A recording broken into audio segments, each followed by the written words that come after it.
generations. Today on Municipal Matters, we're talking with Edmundo Fausto, Manager of Sustainability with the City of St. John's, to explore the Resilient St. John's Community Climate Plan and what the city is doing to reduce greenhouse gas emissions. We'll also have a panel discussion with David Day, Manager of Emergency Preparedness with the city, Ashley Smith from Fundamental Inc., and Keith Barrett with Newfoundland Power.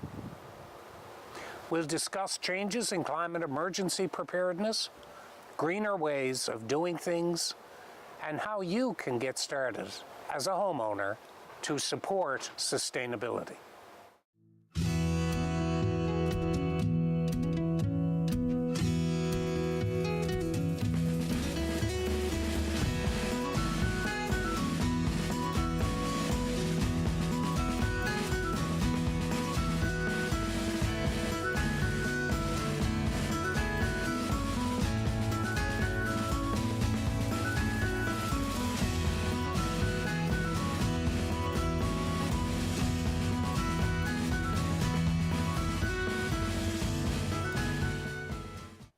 Welcome back, and we're joined by Edmundo Fausto. Edmundo is the Manager of Sustainability with the City of St. John's. Thank you for joining us, Edmundo. Thank you very much for having me.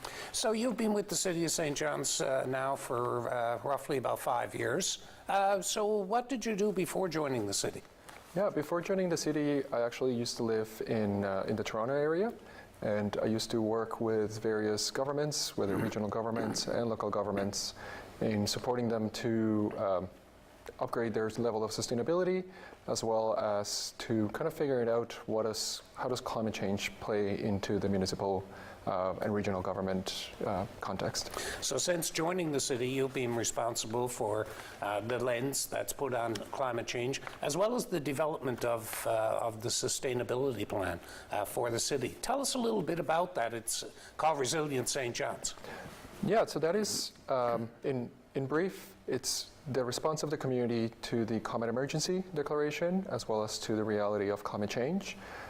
It outlines a path forward for how can we do our fair share with regards to reducing greenhouse gas emissions, as well as how can we, as a community, adapt to the changes that we're already seeing and are projected to come.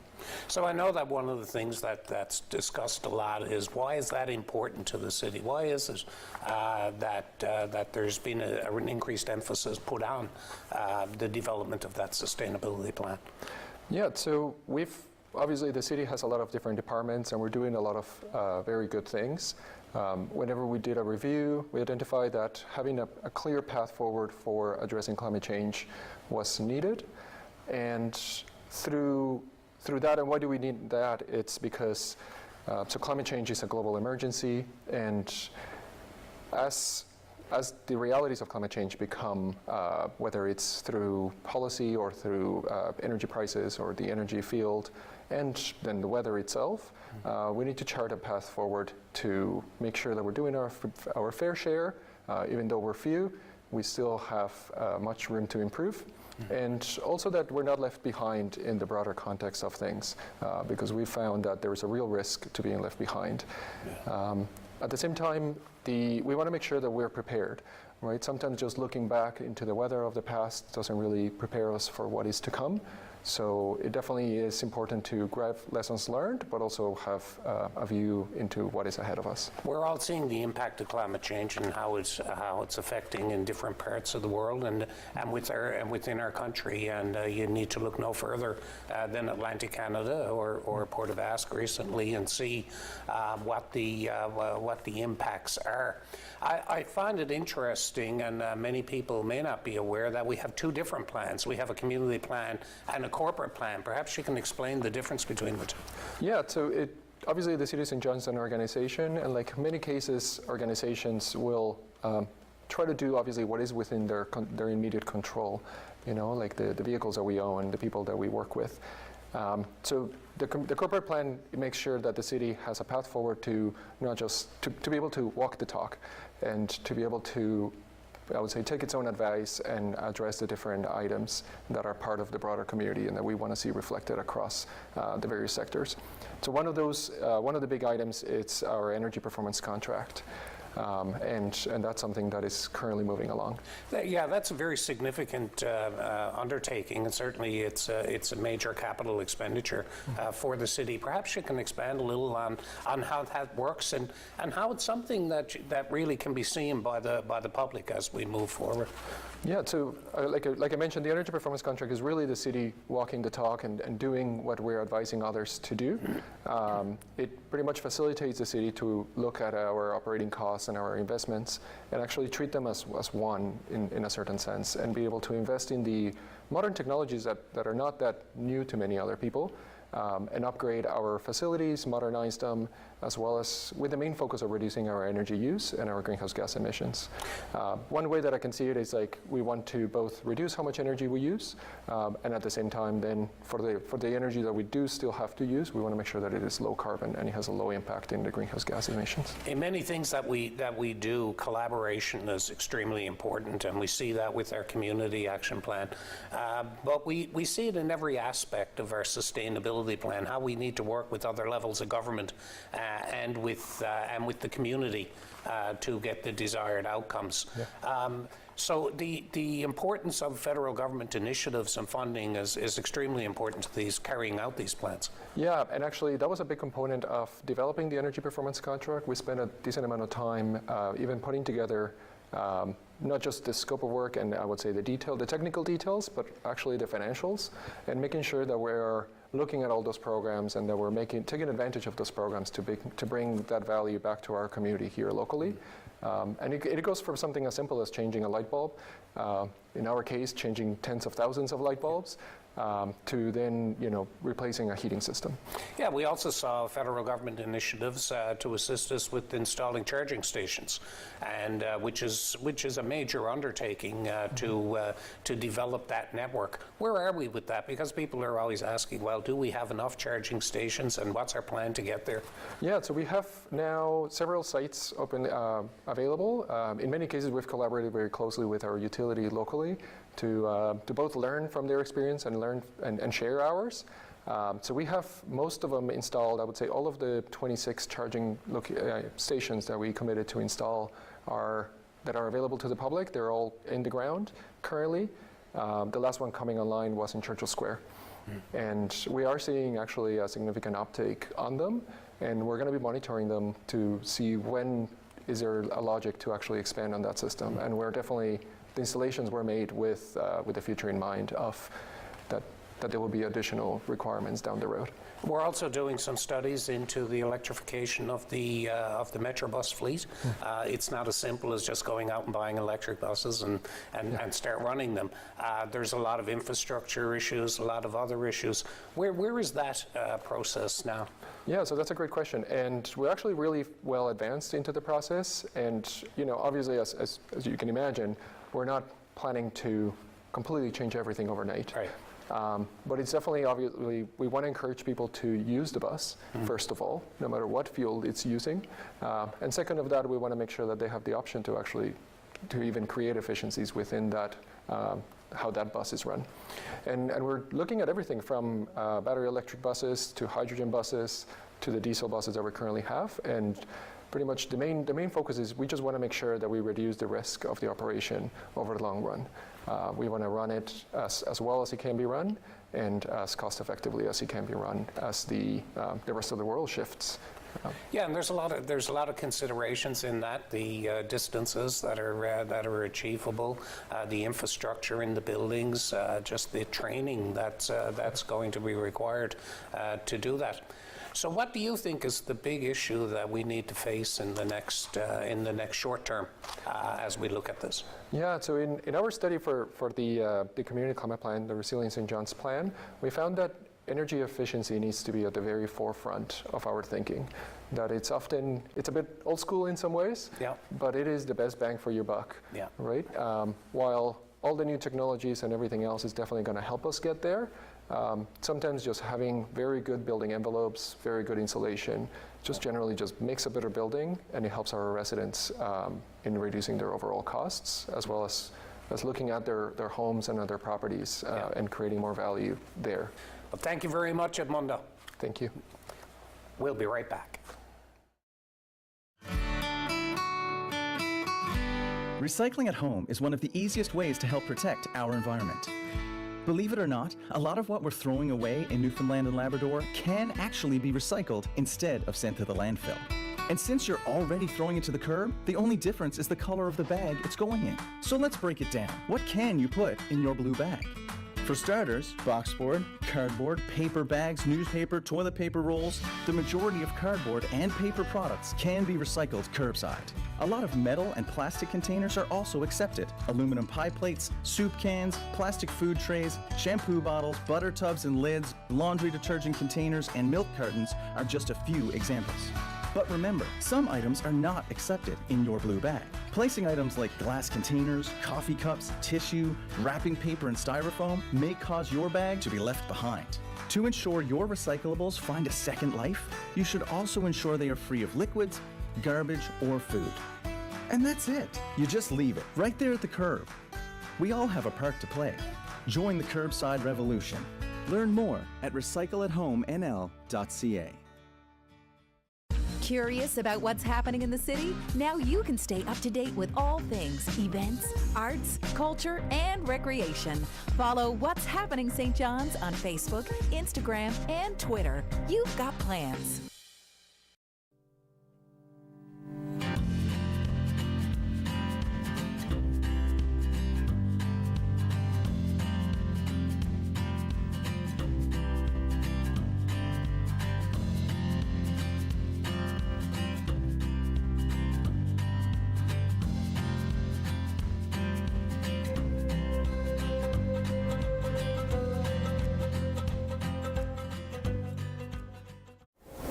Welcome back.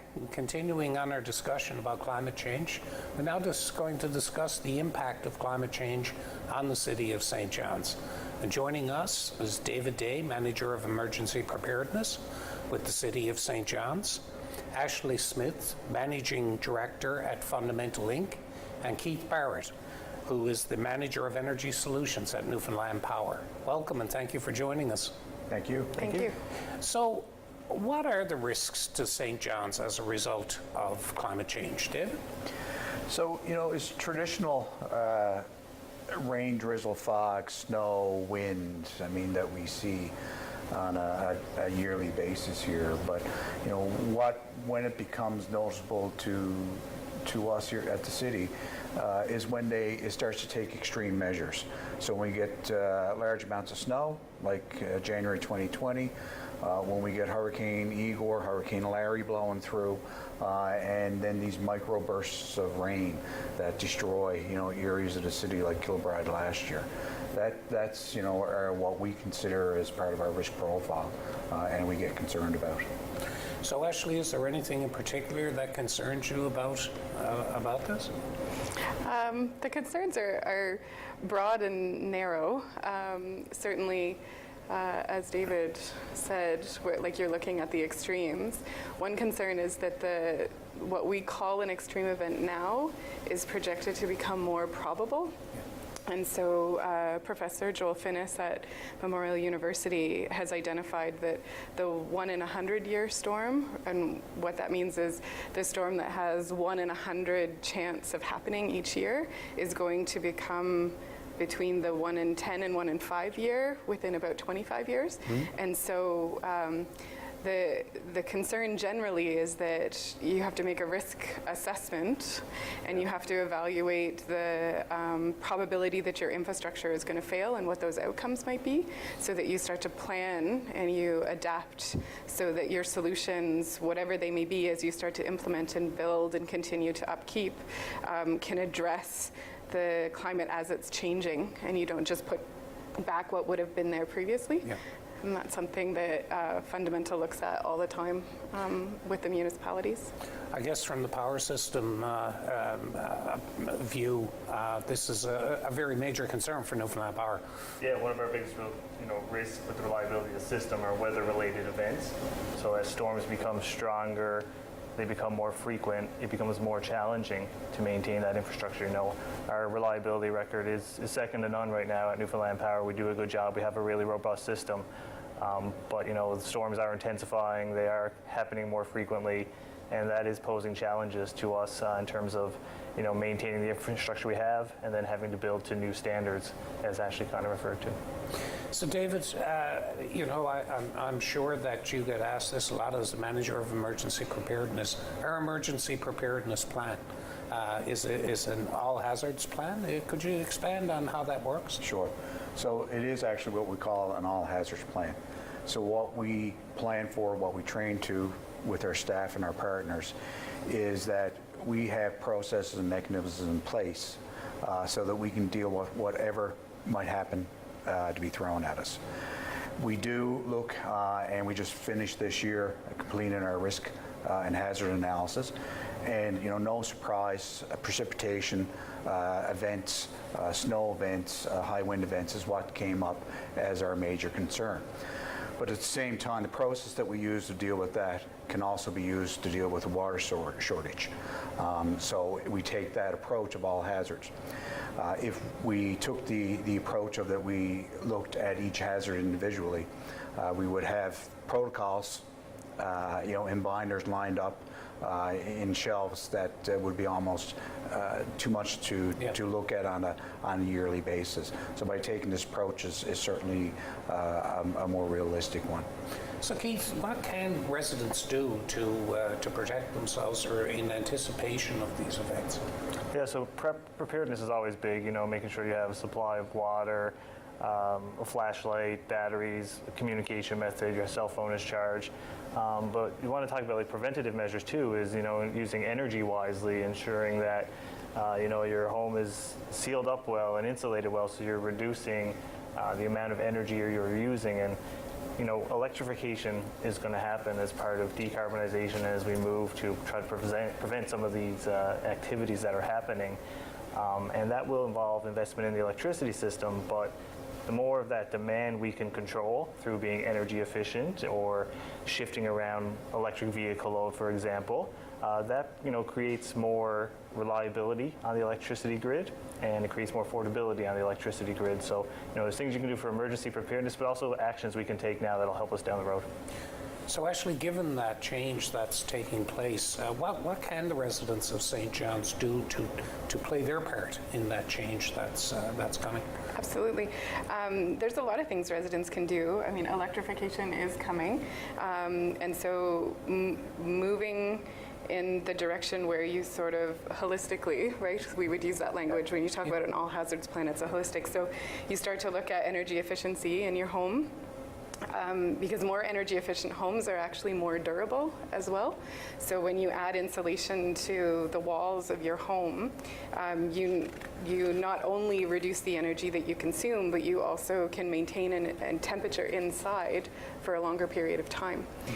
So you can look at that. Anything that you can do to move towards self-sufficiency on a micro level. So if you can afford an electric vehicle, that's a program that the utility has program for, because you can power your home with the battery that's in your electric vehicle for a short time. You can also look at the utility's net metering program, and so you can start by installing solar panels to help offset. When power goes out, if you just do a net metering, you can't use that immediately, but it also helps reduce the burden on the grid overall. And if you then use that as a phase one to potentially install energy storage and batteries next, you can put yourself in a position where for a period of 1 to 3 days, you can sustain yourself in a safe and comfortable place until emergency services can get to everyone, until the utility can sort out whatever they need to do on their end, and then you sort of work together as that network, right? So it's a resiliency approach where you sort of look at how the actors can interrelate with one another. Yeah. So Keith, given the changes that are going to have to be made to deal with the impact of climate change and to help with the mitigation of the into the future and the transition that's going to happen, what kind of changes to building infrastructure do you envision are going to take place over the next while? Yeah, so again, it kind of relates back to electrification, and we have programs now that are government sponsored to help people convert from oil to electric. So that's going to impact the customer-owned infrastructure in terms of their panel box and things like that, and it's also going to impact utility-owned infrastructure in terms of our supply points, transformers, and things like that. So again, we encourage people through our Take Charge programs, which is a partnership between Newfoundland Power and Newfoundland Labrador Hydro, to look at ways to manage their energy usage effectively. And we try to attack customer barriers to doing that, whether it's an upfront cost barrier, an education barrier, or something that's just not happening in the marketplace that we can influence. So we want customers to, there's opportunities to certainly electrify more end uses and use more energy and create GHG reductions, but we want you to kind of remember to offset that as well where you can by improving your insulation, looking at Energy Star appliances, looking at ways you can reduce your water usage, for example, and the Take Charge programs provide an avenue for a lot of customers to do that. So Ashley, do you have any as to add to that? What do you see happening in the future? I don't know that I have anything specific to add. It can be overwhelming on the part of the homeowner to try and undertake some of these things, because you, as the average person, you might not know a lot about building science or architecture or construction project management or any of those things. And so the Take Charge program can certainly help when you engage with those folks. And there's the Federal Greener Homes program as well, which has a grant component and a loan component, and they also have representatives who can help you along the path. And so I think my suggestion would just be to overcome that activation anxiety or whatever that is, that moment where you're like, oh, I can do it later, and just sort of overcome that and just start the process, right? Because it is a transition, it's a process. No one expects it to be fixed overnight. We just have to start walking with a slightly different gait. Yeah. David, we saw over the last year wildfires in the western Canada, in Nova Scotia, and they seem to be becoming more common. And a couple of years ago in the Kenmount Terrace area, we had a very close call there. I would say that took some great work on behalf of all the personnel to intervene. Does that change your emergency preparedness plan? Do you have to make modifications to address that? We don't, but I guess what we had to change, and you listen to what Ashley and Keith have been talking about, is that we're talking about changing behaviors. And I think what we have to do, and we keep on referencing 72 hours, 3 days, and that's a program that's been promoted by Public Safety Canada for several years. Be prepared for 72 hours. As Canadians, and I think as Newfoundlanders, I think we're quite used to being, we can take care of ourselves. We're pretty resilient people, but we're getting to the point now, because of the extremities of these events, that we've got to be more prepared for these type of events. And I think that's one of our greatest challenges, recognizing the fact that we need to be ready.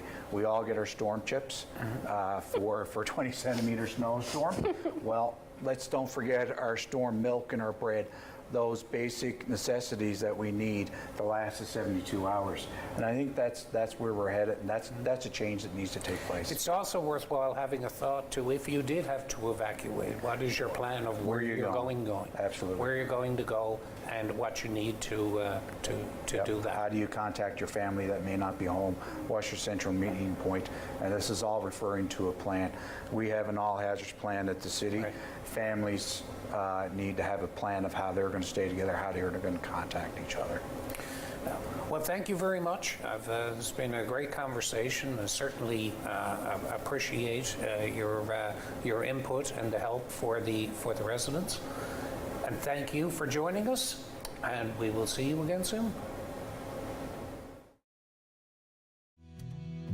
Did you enjoy the show? Let us know. If you have any questions, comments, or concerns with anything that you've seen on this episode of Municipal Matters, please drop us a line by email at municipalmatters@stjohns.ca. We will try to answer any questions that you may have.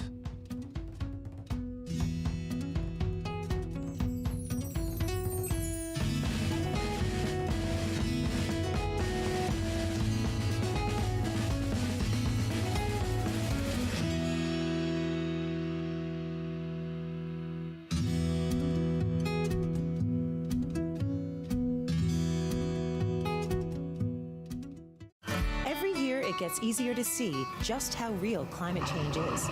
It's time for us to make better choices and take action.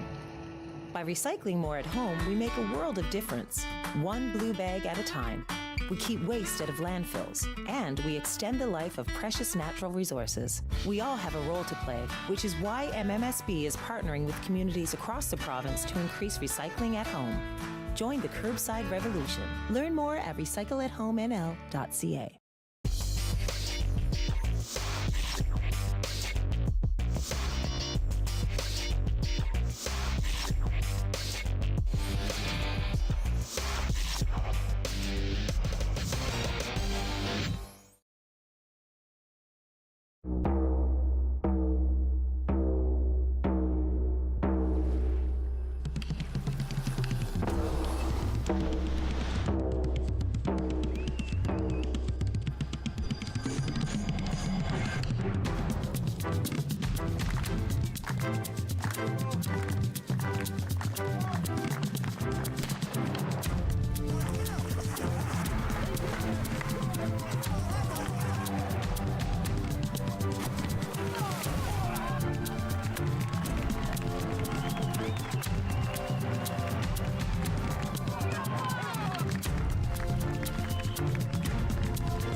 Children want to learn new skills. High Five programs, like the ones at the City of St. John's, provide them with activities and tasks that make them feel special, important, and successful. Learn more about the city's accredited High Five recreation programs today.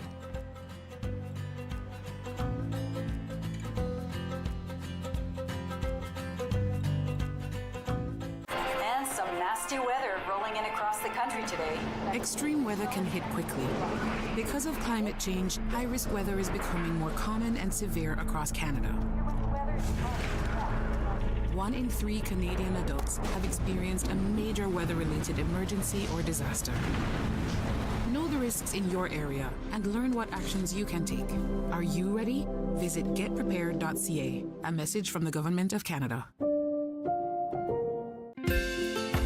If you have a comment about this program